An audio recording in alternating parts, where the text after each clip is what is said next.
so today we're going to finish paint the rest of the truck, but today we're going to focus on the bumper specifically so you guys can see a step by step. Now I did film this prior, so you guys are going to see a lot of slow-mo clips because apparently I forgot to set the camera back to regular and it didn't pick up any notes and tips that I just gave you guys, so that was a waste of footage. I'll figure out something to do with that, but basically we're going to tape the bumper, step one. We're going to remove the license plate to get it out the way. We're going to clean the bumper. Obviously you just saw me pressure wash the whole cladding, so I did that to clean it up. Sorry for the noise because they're still doing construction and you're probably going to hear this throughout all my videos for a while. So other than that, we're going to clean up the bumper. We're going to prep it with the alcohol, then we're going to paint it and make sure that it it looks good. So right now we are taping it. Then we are going to wipe it down, put the plastic over the parts that we don't want spray to get on, and work with our bumper. So let's get started. So guys, like I was saying, it's super easy to tape this. In here, there are crevices for the tape to actually stick in. For some reason, my bumper looks like it's getting rust on it, on the paint itself. I gotta remove this plastic cladding and take care of that because that's a no-no. Not for me. We gotta fix that before anything happens. This truck needs a whole respray. I mean, it's clean, but seeing that, I want that to get resprayed and fixed. I'm not trying to get problems here. We'll fix all that. I gotta see what Matt's up to. Gonna cut that off so we don't get that excess. Now all we got left to do is put the plastic on the parts that we don't want to get painted on. Obviously tape it so it doesn't blow in the wind, and then prep the bumper with the alcohol to remove any other fingerprints or grease or whatever, like how I just put on here. So let's do that right now.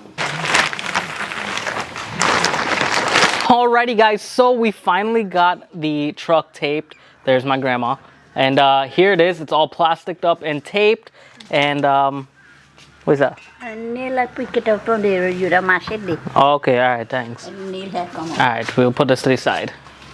Put this right there. Right there, take it off. Yeah. Alrighty, guys. So we finally got the truck all plastic up and wrapped.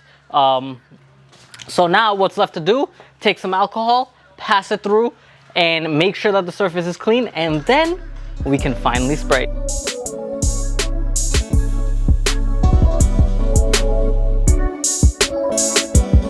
Alrighty guys, so we did clean the bumper, forgot to tape up the fog lights, so I'm going to do that right now, and we are going to cut to the clip of us painting, so let's get started.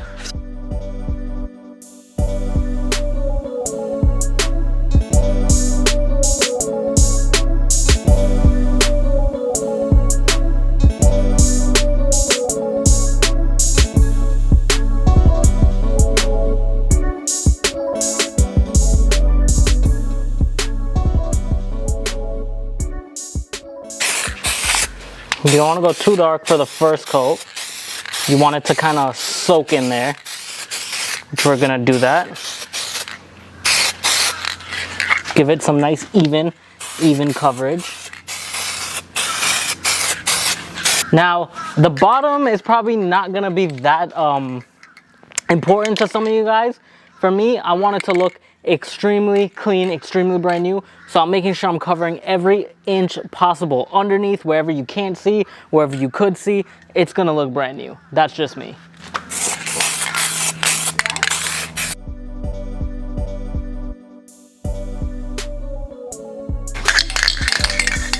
We're out.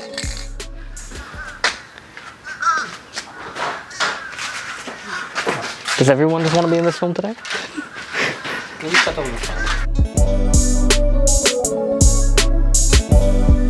So remember when I told you we got this stuff to spray, it's supposed to permanently restore the cladding, no issues? Well, I found my first issue so far. So we actually pumped some gas into the truck and some did spill over on the plastics. Long and behold, here's what happened this morning.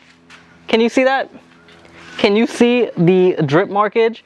So it rubbed off all the black paint. On top of that, it's leaving residue on my finger.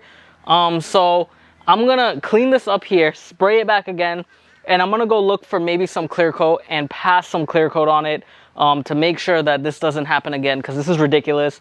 I didn't expect this to happen. When you buy something that's supposed to permanently restore your cladding, it's not supposed to be doing that, or at least they could have said that you should get this with that, and then I would have gotten everything and done it one shot, but I didn't know.